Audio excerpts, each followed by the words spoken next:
Hello dear, कल मैं heat के बारे में बताया था, आज उसको कंप्लीट करना है।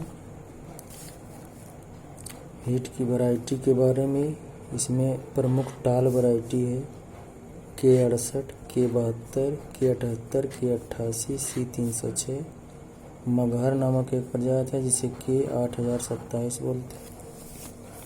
इसके अतिरिक्त डॉर्फ प्रजाति में टाइमली सोइंग या नवंबर में बुआई के लिए, समय से बोने के लिए PBW 502, 550, 343, UP 2338, 2382, HUW 468।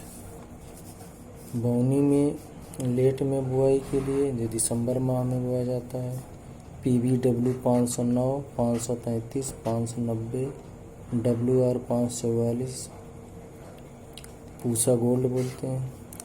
K9423 उन्नत हलना, PBW 343, PBW 373। इसके अलावा HD 2985, इसे पूसा बसंत बोलते हैं।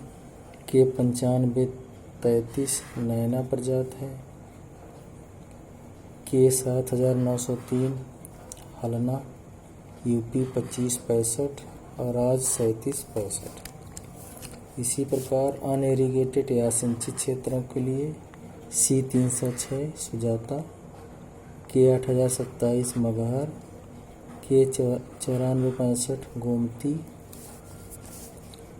K8962 इंदिरा इसको बोलते हैं। PDW 233 ये ड्यूरम प्रजाति है। उसी तरह हिल एरिया के लिए गिरजा, Selja, BL 404, BL 421, 616, UP 1109, UP 2338। ऊसर भूमि के लिए KRL 1-4, KRL 19, राज 3077, लोक 1, जॉब 666, PBW 65, प्रसाद ऐसे जो है K34 बोलते हैं। इसके अलावा में बुआई के लिए सबसे प्रमुख होता है सीड रेट।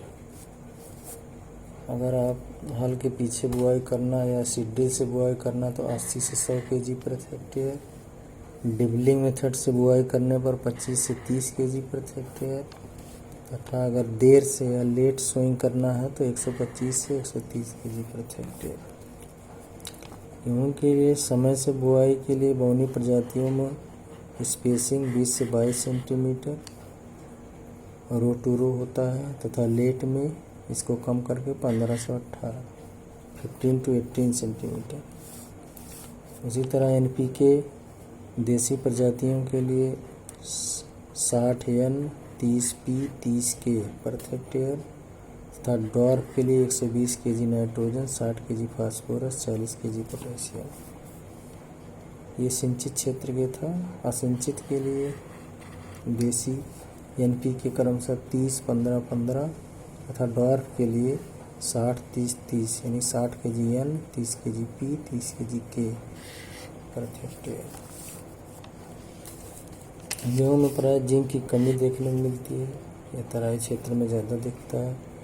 इसमें क्या है, पौधों में निचली 3-4 पत्तियों में आधार से ऊपर की ओर पीलापन येलोइंग होता है। यही इसकी पहचान है। इसके नियंत्रण के लिए 5 kg zinc sulphate, 20 kg urea और 8 लीटर पानी मिलाकर छिड़काव करना चाहिए। यदि यूरिया उपलब्ध नहीं है तो 5 kg जिंक सल्फेट को 2.5 kg कैल्शियम हाइड्रोक्साइड यानी बुझा हुआ चूना के साथ प्रयोग करते हैं। गेहूँ के लिए सिंचाई की जो मोस्ट क्रिटिकल स्टेज और CRI है, क्राउन रूट इनिशिएशन स्टेज, 20 से 25 दिन बाद बुआई के 20 से 25 दिन के अंदर इसमें सिंचाई करते हैं। यदि किसी 3 ही सिंचाई उपलब्ध है तो CRI जो 20 से 25 दिन बाद, लेट जॉइंटिंग स्टेज 65 दिन बाद तथा मिल्किंग स्टेज 105 दिन बाद करना चाहिए। इसी तरह गेहूँ में बीट कंट्रोल के लिए ब्रॉड लीफ यानी चौड़ी पत्ती वाली वीट को मारने के लिए 2,4-D सोडियम साल्ट 80%, 625 ग्राम प्रति हेक्टेयर 35 से 40 दिन बाद बुआई की प्रयोग करना चाहिए। गेहूं का जो सबसे खतरनाक वीड है फाइलोरिस माइनर, इसके नियंत्रण के लिए आइसोप्रोट्यूरान 75% 1 kg पर हेक्टेयर की दर से 30 से 35 दिन बाद इसकी बुआई कर इसकी जो है 30 से 35 दिन बाद इसका छिड़काव करते हैं। अब जो है गेहूं के प्रमुख डिजीज या रोग के बारे में अध्ययन किया जाए, जिसमें रस्ट है। गेहूं में 3 प्रकार के रस्ट या गिरोई, इसको हिंदी में गिरोई बोलते हैं। पहला है येलो और स्ट्राइप रस्ट, इसके लिए ठंड और नम जलवायु आवश्यक है। दूसरा है ब्राउन और लीफ रस्ट, ये दिसंबर के लास्ट में इसका प्रकोप देखने मिलता है। यह 15 से 25 डिग्री टेम्परेचर इसके लिए सूटेबल होता है। ब्लैक और स्टेम रस्ट, इस रस्ट का लक्षण तनों पर होता है, इसलिए इसका नाम ब्लैक और स्टेम रस्ट है और 20 से 30 डिग्री टेम्परेचर इसके लिए सूटेबल होता है। इन तीनों प्रकार के रस्ट को नियंत्रण करने के लिए इंडोफिलियम 45.25% 3 से 4 बार प्रयोग करना चाहिए।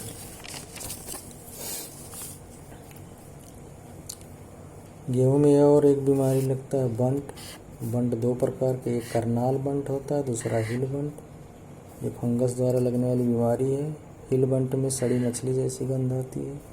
इसमें जो है बालियों के स्थान पर काले रंग के स्पोर फॉर्मेशन हो जाता है। इसके लिए बीटावैक्स 2.5 ग्राम प्रति केजी बीज की दर से उपचारित करना चाहिए और खड़ी फसल में 0.2% इंडोफिलियम 45 का छिड़काव करना चाहिए। इस गेहूं में एक नेमाटोड द्वारा बीमारी होती है जिसे ईयर ककल डिजीज बोलते हैं। इससे बचाव के लिए बुआई से पहले बीज को 20% नमक के घोल में डुबोना चाहिए या नेमागान एक नेमेटिसाइड होता है सूत्रकृमिनाशी, उससे उपचार करना चाहिए।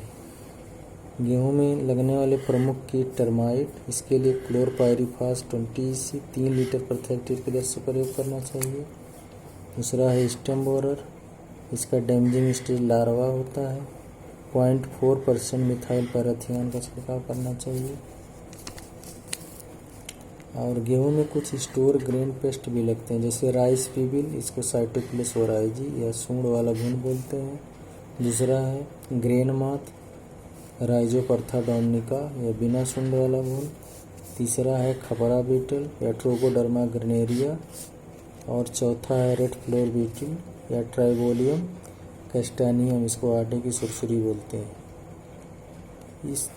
इन स्टोर ग्रेन पेस्ट को नियंत्रण करने के लिए भंडारण के समय बीज में नमी की मात्रा 10% से कम होनी चाहिए तथा एक ethylene dibromide ampoule EDB ampoule 30 ml प्रति टन के हिसाब से एयर टाइट कंटेनर में रखना चाहिए अथवा सल्फास या एल्यूमिनियम फॉस्फाइड 3 ग्राम की 2 गोली प्रति टन के हिसाब से प्रयोग करना चाहिए। रैट नियंत्रण के लिए बेरियम कार्बोनेट या जिंक फॉस्फाइड का प्रयोग करना चाहिए।